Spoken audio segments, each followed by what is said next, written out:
Hello and welcome to APSC Rise. As I am recording 11th May 2024 or most important current affairs from Assam Tribune, Sentinel and other newspapers of India. A video to beneficial hobo for APSC, ADR, SI and other examinations of Assam. So let's start.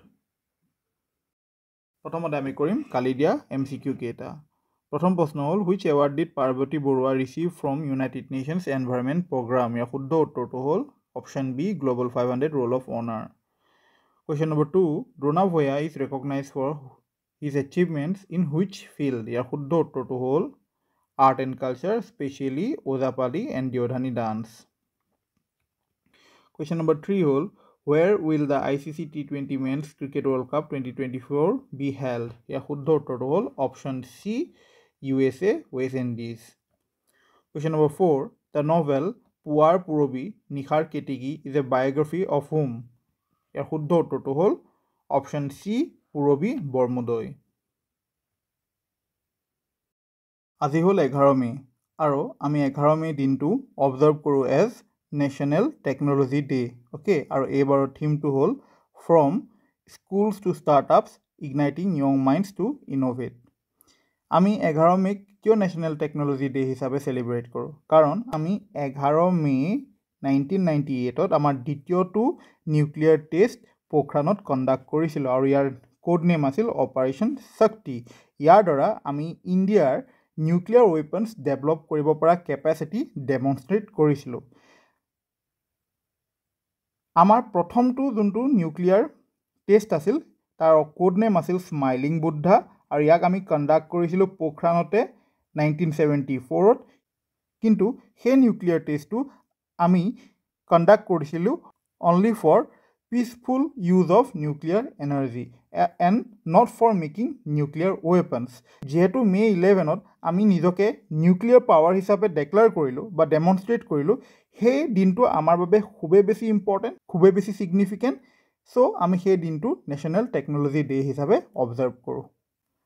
মেঘালয়ৰ শিল্পী পাছাক পদ্মশ্ৰী দিয়া হৈছে in the field of art.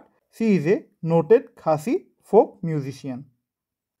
আমাৰ prime মিনিষ্টাৰে March 2024ত এটা scheme launch কৰিছিল, drone Didi scheme. Okay, under Sashakt Nari Viksit Bharat programme. এই স্কিমটোৰ আণ্ডাৰত 15,000 ওমেন লেড ছেল্ফ হেল্প গ্ৰুপক ড্ৰোন দিয়া হ'ব আৰু তেওঁলোকৰ মহিলাসকলক ড্ৰোন পাইলট হিচাপে ট্ৰেইন কৰা হ'ব। অ'কে, আৰু সেই ড্ৰোনছবিলাক ইউজ কৰি বিভিন্ন এগ্ৰিকালচাৰেল টাস্ক যেনে crop monitoring, fertiliser spraying, seed sowing ইত্যাদি কৰা হ'ব। চ' আপডেটটো হ'ল যে এতিয়া ড্ৰোন দিদি স্কিমৰ আণ্ডাৰত দুটা পাইলট প্ৰজেক্টৰ বাবে মহিন্দ্ৰা এণ্ড মহিন্দ্ৰাৰ লগত মেমৰেণ্ডাম অফ আণ্ডাৰষ্টেণ্ডিং চাইন কৰিছে ministry of skill development and এণ্টাৰপ্ৰিনৰশ্বিপে। অ'কে, চ' ৰিচেণ্টলি দ্বিতীয়টো পৰিৱৰ্তন চিন্তন কনফাৰেঞ্চ কণ্ডাক্ট কৰা হৈছিল। ই এটা tri service conference. Tri service conference মানে কি? মানে আৰ্ম ফ'ৰ্চৰ তিনিওটা ব্ৰাঞ্চে এই কনফাৰেঞ্চটোত পাৰ্টিচিপেট কৰিছিল। তিনিটা ব্ৰাঞ্চ মানে কি কি? আৰ্মি, এয়াৰফ'ৰ্চ, নেভি, এই গোটেই তিনিওটা ব্ৰাঞ্চেছে পাৰ্টিচিপেট কৰিছিল। এতিয়া এই পৰিৱৰ্তন চিন্তন কনফাৰেঞ্চটো কোনে চেয়াৰ কৰিছিল? তাক চেয়াৰ কৰিছিল chief of defence staff general Anil চৌহানে। অ'কে, এতিয়া চিফ অফ আৰ্মি ষ্টাফ কোন হয়? General Manoj Pande. Chief of air staff কোন হয়? V R Chaudhari. আৰু চিফ অফ নেভি ষ্টাফ কোন হয়? দীনেশ কে ত্ৰিপাঠী। অ'কে, আজিৰ নিউজ পেপাৰত এই আৰ্টিকেলটো আহিছে য'ত কোৱা গৈছে যে আমাৰ বিৰুবালা ৰাভা বাইদেউ চি ইজ বেটলিং কেঞ্চাৰ আৰু ইলোৰা বিজ্ঞান মঞ্চই ষ্টেট গভৰ্ণমেণ্টক ৰিকুৱেষ্ট কৰিছে তেওঁৰ এডুকেট ট্ৰিটমেণ্টৰ বাবে যি নেচেচেৰী ষ্টেপছ হয় সেই ষ্টেপছখিনি ল'ব দিছে। অ'কে, এতিয়া তোমালোকৰ মাজৰ কিছুৱে বিৰুবালা ৰাভা বাইদেউৰ বিষয়ে নাজানিব পাৰা, সেইবাবে মই আৰ্টিকেলটো লৈছোঁ। She is from Gwalpara, Assam, and she is a social activist who campaigns against witch hunting. Okay, আমাৰ ডাইনী হত্যা তাৰ এগেইনষ্টত তেওঁ কেম্পেইন কৰে।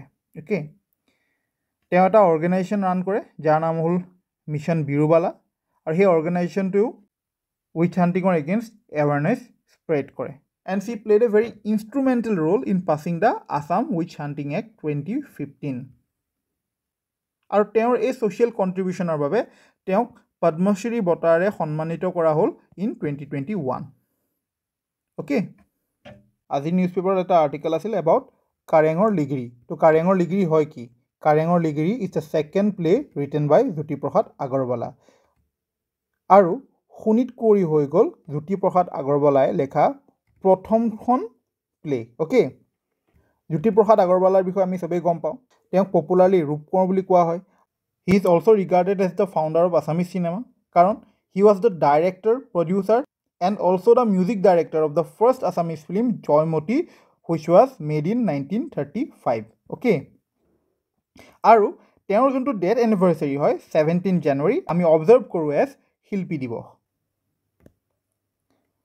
ৰাছিয়াৰ প্ৰেছিডেণ্ট ভ্লাডিমিৰ পুটিনে মিখেল মিছহুষ্টিনক আকৌ প্ৰাইম মিনিষ্টাৰ হিচাপে এপইণ্ট কৰিলে এতিয়া আমি অলপ ৰাছিয়াৰ বিষয়ে চাই লওঁ ৰাছিয়াৰ কেপিটেল হৈ গ'ল মস্কো কাৰেঞ্চি হৈ গ'ল ৰুবেল ৰাছিয়াতে আছে ৱৰ্ল্ডৰ largest fresh water lake by volume Lake Baikal it is also' the deepest lake in the world আৰু ৰাছিয়াতে আছে উৰেল মাউণ্টেইনছ আৰু উৰেল মাউণ্টেইনছৰ হায়েষ্ট পইণ্টটো হৈ গ'ল বা পিক হৈ গ'ল মাউণ্ট নাৰোডনায়া